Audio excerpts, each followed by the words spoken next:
নমস্কার বন্ধুরা, আজকে আমি দেখাবো আপনাদেরকে চিলি সয়াবিন।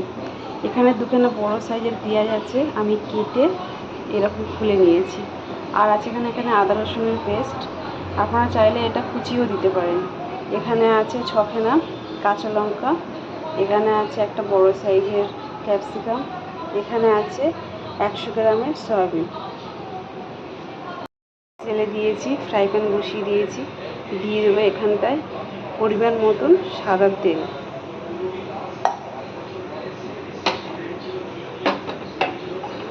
তেল গরম হয়ে গেলে দিয়ে দেবো ফ্রাই প্যানের মধ্যে পেঁয়াজগুলোকে।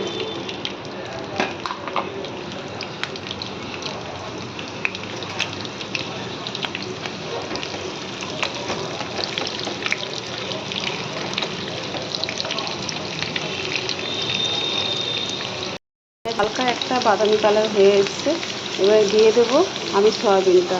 সয়াবিন আগে থেকে আমি গরম জলে একটু অল্প নুন দিয়ে ভাপিয়ে রেখে দিয়েছিলাম।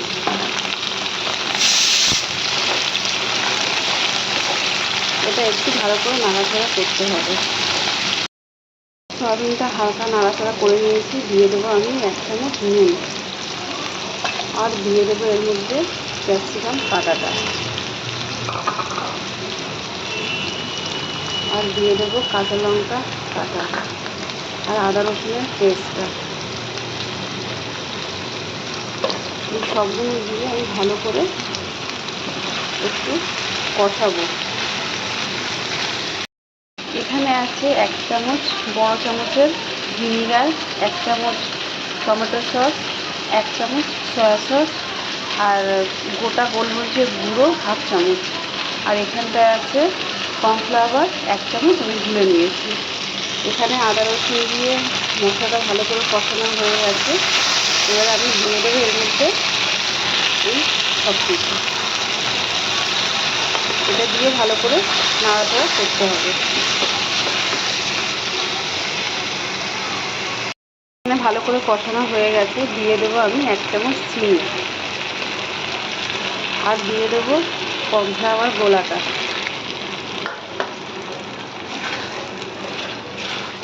এটা দিয়েও 2 মিনিটের মতন ফুটতে দেবো আমি। এখানে দিয়ে দেবো ছোটো বাটি 1 বাটি, এই কর্নফ্লাওয়ারের বাটিটাকে ধুয়েই 1 বাটি জল দিয়ে দেবো, তাহলে জিনিসটা মাখা মাখা হবে, রুটির সাথে খেতে খুব ভালো লাগে। আপনারা বাড়িতে বানিয়ে খেয়ে দেখবেন। এই হয়ে গেছে, দেখতেই পাচ্ছেন আপনারা বাড়িতে বানাবেন, খাবেন। ভালো লাগলে লাইক করবেন, শেয়ার করবেন। আমি এখানেই শেষ করছি। ধন্যবাদ।